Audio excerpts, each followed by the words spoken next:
lot easier, much better. Okay, so now you guys get to see kind of behind the scenes. There we go. That should be all good. There we go. Hey, hey. Welcome to Not Technically Perfect with me, Richard Struther. I'm your host, and you'll notice that my view is very, very different. For some odd reason, the camera that I regularly use wasn't working, and apparently none of you are seeing this anyway yet, so that's quite all right. So, hey, how you doing? Yes, so I'll be shooting this way, and hold on, I'm just gonna switch something out here. There we go. All right, so, woohoo! So tonight I want to talk about family sharing. It's kind of low-hanging fruit. I had something else that I kind of last minute came up with and I wanted to do, but not sure if I'm going to go that route. So here we go. I wanted to show you something kind of cool. For those of you who want to take most advantage of the mobile platforms, because I imagine most of you have a cell phone and whatnot, there is a feature that some people know about, not everyone does, and it's available, interestingly enough, on both Android and anything Apple. Actually, I know the Apple one infinitely better, go figure, but the because Google offers a fantastically similar service, I'm going to kind of do the rundown and show you both. So let's show you both, shall we? I'm going to open up my second screen for this one. And you guys will see, oh, wait a minute, I'm going to change the view there. There we go. And now you can see it a little larger. So we're talking about family sharing. Family sharing, share your favorite things with your favorite people. So you can have up to 5 other family members. So you can have 6 people total. The one person has to be the owner. And they are the all-purpose authority when it comes to family sharing. Now you can have other adult accounts. And what's interesting about family sharing is that it allows to create child accounts, which are not full-fledged, well, they kind of are full-fledged account, but they kind of aren't. And I hope you guys are digging the dramatic lighting here. They are kind of full-fledged accounts, but they are kind of not. They are tethered to the original or the creator or the owner's account. And that means that the owner is responsible for them. They cannot purchase anything on their own. The owner must purchase, actually, with Apple's family sharing, the owner must purchase everything. Everything comes through the owner's credit card and or App Store credit. So that's important to know. And what family sharing allows you to do. So it allows for a few things, and it's actually kind of cool. So let's kind of jump down here. So across all your Apple devices, getting set up is simple. You go to your setup, you go to iCloud, or in that setup where your name is at the top, and you go to family sharing, and you will see this get started screen. And what that will allow you to do, you can get organized, right? Like I said, you can have child accounts and adult accounts. You can invite adult accounts. So keep everyone entertained. So you can share, if you go for the family sharing, like the family package, you can get Apple TV Plus, Apple Music. There is a family shared version of that. Apple News, again, family shareable, and Apple Arcade. For those of you who don't know what Apple Arcade is, it is a it's like Netflix for indie games because, actually, not just indie games, but it is like Netflix for games. You pay a one-time fee and you have access to whatever is available in Arcade. What makes Arcade a lot different is Apple supports the developers to a certain extent. They do give them a lot of resources, and they allow you to try out these new games that you wouldn't otherwise get to try, or that you'd have to purchase independently, whereas you can just try them, play them. If you like them, you can keep playing them as long as your subscription is good, just like Apple Music. As long as your subscription is good, you can keep going and you can keep downloading new games. They do download to your device. You can play them offline, but there are some that are designed to play online. And some games are really interesting. Some of the big name developers are also putting stuff on Arcade, which is really interesting. You can take an iCloud storage plan and share that with your family. So the 200 gigs or the 2 terabytes. Now the 200 gigabytes is a big $3 per month, and you can share that out with the family.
All right, apparently we are back. Hey, welcome back. Okay. And apparently it's not going to let me do that.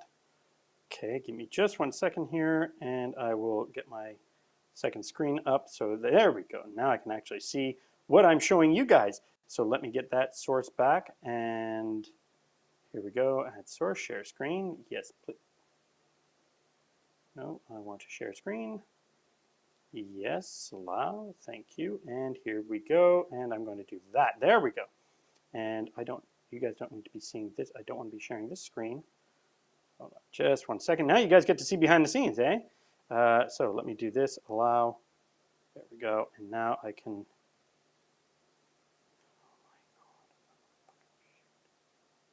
All right, and apparently this is going to be a pain. I am not sure why we are having connection issues or having so many issues today. It's, guys, I think I'm going to have to switch services and not use Resource. These guys, that's a few times now they've screwed me, and I'm really not pleased about it. Yes, it is Restream's fault. They're the ones keep losing connection. Okay, so we're back, apparently. Here's hoping it stays. So, thanks for sticking with me. I appreciate that. I really do. Okay, so like I was saying, you can take your storage plan and share it with your family. So if you want to share that out, that is always really cool. I'm going to come over here and keep going. I'll talk about this in a second. I know I'm skipping over it. I'm coming right back to this. All your family purchases, any apps you purchase, any books you purchase, any movies, any TV shows, anything you have purchased, with the exception of some apps, the developers don't like don't like their apps to be shared, but by and large, your apps are shared across the family, which is really, really cool. That includes books. So you'll notice the iBooks here, music and TV shows and all of it. So that is all shared, which is really, really cool. Making purchases is easy, so is setting limits. So with the child accounts, you can actually have the child in question can actually have an account and say, hey, I'd really like to purchase this. And you'll notice that on the screen over here, actually, I'm just going to go right in here. Or am I? Oh, there we go. So I can go right in. You'll see the owner will get a request and say, Jesse would like to buy from the App Store Skyguide for $2.99. And you can approve or not, which is really, really nice. And then, of course, on Jesse's end, they ask to buy. And the parent account will get, the adult accounts will get the approval request. So that is really neat. There's also something called screen time. Now this is something that I can almost do a whole show just on screen time, but basically you can actually have your phone track what you're using it for and how much time you spend on whether it's social media. They know how to divvy up the services you use, so whether it's social media, whether it's games, whether it's productivity, whether it's reading or media or things like that. So you can actually have that shared across the whole family so that you can see each member of the family and how much time they have left for their gaming or whatever have you day for the day. You can actually put limits, which is really nice. You can also, families by default are location shared. So you can actually find where where you all are, and there is a okay, so I mentioned before, not all your photos are just dumped into a common pool. Each member of the family has their own photos, but there is a shared family album where you can choose to put specific photos up, and it doesn't matter who in the family does it. All of you can specifically put up the photos that you choose and share those within the family, which is really quite cool in and of itself. So that is some of the options. There is also, by the way, a shared reminder, a family reminders, family calendar, and these are automatic when you start family sharing. You don't have to use them, but you may, and it's a great way to get organized. Now, all of this to say that Google has Google Family. So families.google.com if you want to learn more, but your family on Google, which is really quite neat. And then all of a sudden you can go, okay, get started. So again, you have the family link. So create a Google account. You have the child-friendly accounts, just the same. YouTube Music Premium, yes, exactly the same as Apple Music in terms of family. You have premium family plans. So this is Google's version of Apple TV Plus. Apple TV Plus again. So these are all shared. The Google Play Family Library. So the Google Play Family Library, you can also have these come up and again, share apps, games, movies, and so on. You can have the Google Play Pass. Hold on, I'm just going to turn on Do Not Disturb because I don't want that. There we go. All right. So Google Play Pass, your past 100 games and apps. So this is their version of Apple Arcade. Google One Family Plan, which, by the way, brings me back. I know I mentioned an Apple. I said I would come back to this. So both Google and Apple have created a One Plan, which basically is like your cable provider who go, hey, you've got, or your internet provider go, hey, we sell TV and phone and internet and, do you want it? And we'll give you a better price if you bundle together. Well, these services have now started doing the same. So Apple One, we're going to go learn more, and you can get multiple of these services together, Apple Music, Apple TV, Apple Arcade, and then of course the iCloud services, and you can start paying a flat fee. So the individual would be $15 a month, but you get the music, the TV, the arcade, the iCloud 50 gigs. You can get the family plan, which is $20 a month, which is actually quite good. And that gives you music, TV Plus, because the music alone is $15 for the family plan. The iCloud 200 gigs is $3. That's $18 a month. So you get the arcade and TV effectively free, which is kind of cool. And then you can get Premiere, which gives you everything, including the 2 terabytes. That would be for a larger family or what have you. So world-class services all bundled together. So it is also Google that does the same thing. Google Keep. So once again, you have your family shared calendar, your family shared note. Well, Google Keep keeps capture and share ideas. So you can have a one-stop kind of family repository. It's almost like the fridge. You can put up notes and whatnot in the fridge. Google Calendar, you have your family calendar. Stadia, I will come back to Stadia. Google Assistant, this makes it easy to share, organize, and connect with your family. So it's just like little quick reminders and stuff like that. And last but not least, Stadia. Now, I'm going to do a whole episode, and this is part of it. Tomorrow, I warn you, I'm doing gaming. There's a few things on the gaming front that I want to kind of talk to you guys about and tell you what's coming, tell you what's out, what's coming, because there is some really, there's about 3 or 4 interesting pieces of news that are seriously prepped to shake the gaming world this year alone. So I am going to bring you the scoop on that and kind of break it down for you guys. So these plans allow you to take the service. Now, if you're just one person, you just want the services, great. I get that. Fine, go for it. Awesome. If you want to cut your costs, the family doesn't necessarily have to live with you.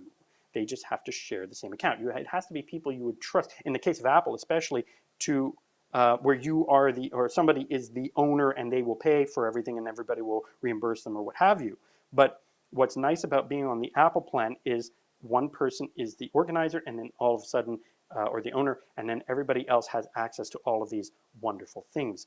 So it's kind of neat to be able to share this and distribute the cost over even a group of friends. So you don't have to be a family necessarily. You just have to know what the service entails. So if you want to know more, if you want to see, if you want to ask more more questions, yes. So Deb asks, so if you have an Android, do you use Google? Yes, you absolutely do. Android is all based on Google anyway, so that is always good to know. And I'm going to pop up my email over here. So if you guys have questions or comments or anything like that and want to know more, by all means, please hit me up in the emails, hit me up with questions, comments, hit me up in the comments. I love it all. So come on down. I love answering this stuff, and I really think that these are a great way to save some money if you're kind of splitting it over a few friends or within the family. So Thanks so much for tuning in. I will see you guys live at 6:45 tomorrow, and I will be talking about some of the shakeups in the gaming world, and there are some really, really cool ones. One that I find very cool personally, yes, it is Warframe based. Some of you already know what I'm going to be talking about, I think, and no, it's not the new war. That's okay. We'll talk tomorrow. So thanks, guys. Have a great night, and I will see you then.